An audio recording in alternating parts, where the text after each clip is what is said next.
සුබම සුබ රාත්‍රී කළ යේසුස් ක්‍රිස්තුස් වහන්සේගේ නාමයෙන් අද දවසේත් මම ඔබට ආශිර්වාදගෙන අතර උන්වහන්සේ යහපත් සුන්දර දවසක් නිම කරන්න ඔබටත් මටත් උන්වහන්සේ දුන්නා වූ මහත් කරුණාවත් අනුග්‍රහ නිසා අපි දෙවියන්සේ ප්‍රශංසා කරන අතර හොඳයි වෙනද වගේම අද දවසේ යාඥා ඉල්ලීමට යාඥා කරන ප්‍රථමව අපි දෙවියන් වහන්සේගේ වචනේ යම් කාරණාවක් බල අපේ ආත්මය අපි ඇදහිල්ලෙන් ශක්තිමත් කරගෙන කාරණාවත සෙක්සිත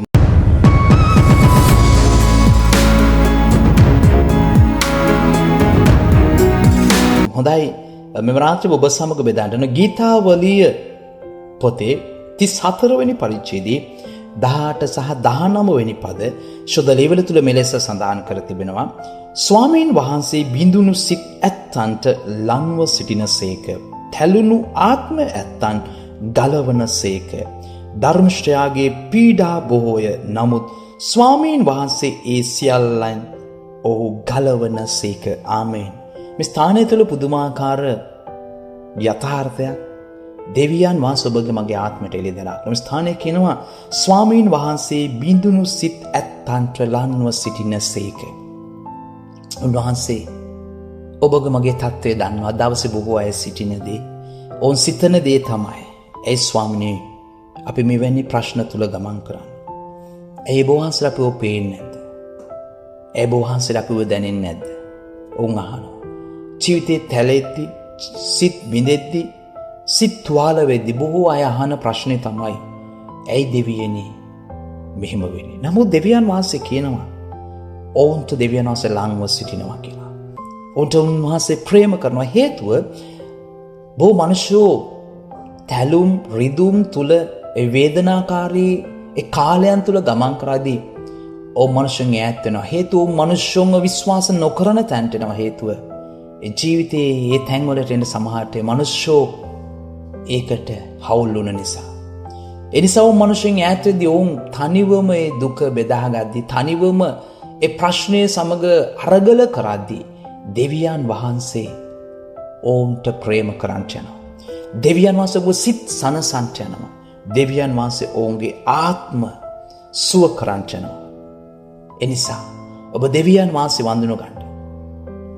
ඔබගේ ජීවිතේ ඔබ තැලෙන තරමට ඔබ ජීවිතේ බොහෝ දේ ඉගෙන ගන්නට යනවා. ඔබගේ ජීවිතේ පීඩාවල් තුළ ඔබ ගමන් කරද්දී ඔබ බොහෝ දේ ඉගෙන ගන්නට යනවා. ඒ අත්දැකීම් බොහෝ අයගේ ජීවිතවල ඔබ කතා කරන්නට යනවා. හරියට දියැලක් වගේ. දියැල ලස්සන වෙන්න නම් ඒ දියැල කඩා එද්දී එක ගල් පර මත වදින විට ඒක කුඩා දිය බිදි වලට එක කැඩිලා ඒක ඉසිරෙද්දී ඒ දියැල පුදුමාකාර ලස්සනයි. මිනිසෙකුට ප්‍රේ කරනවා. මිනිස්සු වෙන තැන් බලන් ආස කරනවා. නමුත් තවත් දියැලි තියෙනවා. ඒ දියැල කඩාගෙන වැටෙනවා. කිසිම ගල් පරයක් මත වදින්නේ නැහැ. ඔහේ නිකන් ගලාගෙන යටිනවා. මේ මිනිස්සු ආස කරන්නේ මේ වගේ තැන්වල රැඳෙන්න. ඔබගේ ජීවිතේ හරියට ඒ ගල්පර මත වදිනා වූ දියැලක් වගේ නම් ඔබට බොහෝ අත්දැකීම් තියෙනවා. ඔබට බොහෝ මිනිසුන්ට කියන්න කතාවක් තිබෙනවා.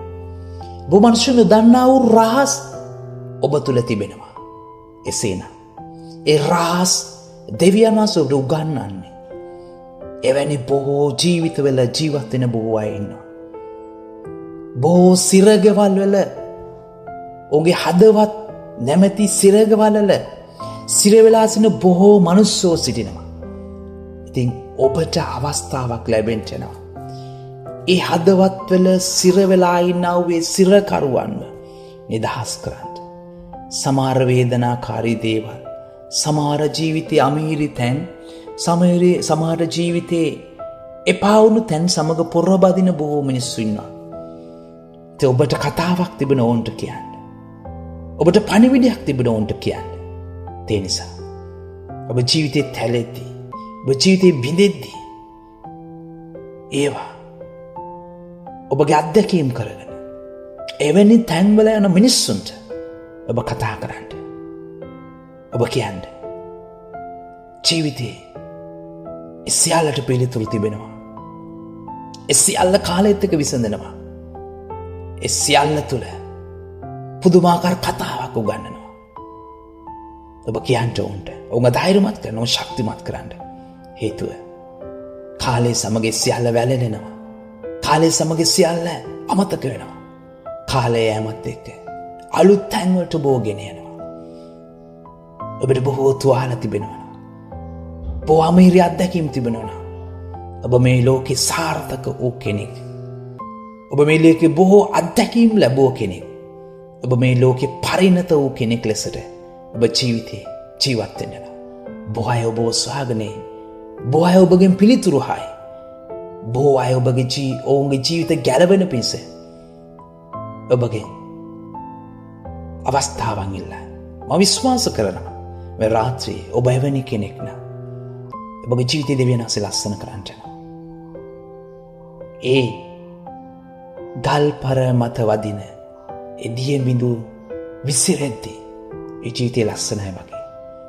ඔබගේ ජීවිතේ ඒ අත්දැකීම් එකතු කරගෙන ඒක ඔබ ලස්සන කරගන්න, අලංකාර කරගන්න. තව බොහෝ අයට hina වෙන්න ඔබ කියලා දෙන්න. මා විශ්වාස කරන මේ රාත්‍රිය තුල දෙවියන් වහන්සේ ඔබගේ කතාවයි මේ කතා කරන්නේ. ස්වාමීනි, මේ ජීවිත ධෛර්යමත් කරන්න ස්වාමීනි. ඔබ කිව්වා මම ඕට ලංව සිටිනවා.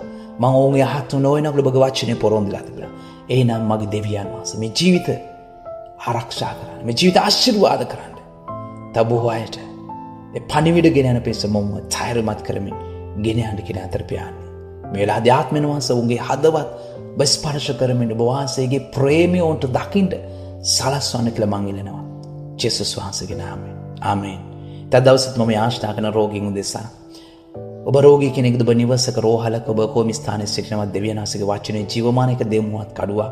ඒක නැවතිස් වෙන්නේ නැහැ කියලා වහන්සේගේ වචනේ ලියා තිබෙන ප්‍රකාර දෙවි පියාණනි.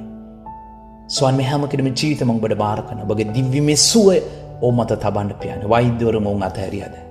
ස්වාමිනී මනුෂ්‍යයන් ඔවුන් අතහැරියද? මගේ දෙවියන් ඔබ වහන්සේ අත් නොහරින බව අපි දන්නා වූ දෙයන්ස්. දැන් ඔබගේ ජීවනයේ වචනේ ඔවුන් මත කතා කරනවා යේසුස් වහන්සේගේ නාමයෙන්. ඔබ කිව්වේ කසපහරේ මම ඔබට සුවය දිලිවරයි කියලා පියාණනි. දැන් යේසුස් ක්‍රිස්තුස් වහන්සේගේ නාමයෙන් දිව්‍යමය සුවය ඒ ජීවිත මැදින් දහස් කරමින් ආශිර්වාද කරන්න කියලා එළෙනවා.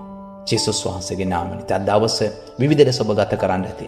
ස්වාමී ඔබ දුන් නොදුන් හැම දෙයක්ම සම්සුති කියන අතර පියාණනි. මේ රාත්‍රිය අපි බාර කරන සෝබානින්ද දෙනු දැස නැකින් අපි එකිනෙකට කරුණාව දෙන්න කියලා අපි ඔබෙන් ඉල්ලා සිටිනවා. යේසුස් ක්‍රිස්තුස් වහන්සේගේම බලවත් නාමයෙන්. ආමේන්. බෑම කෙන්ටම ජෙසු පීඩයි.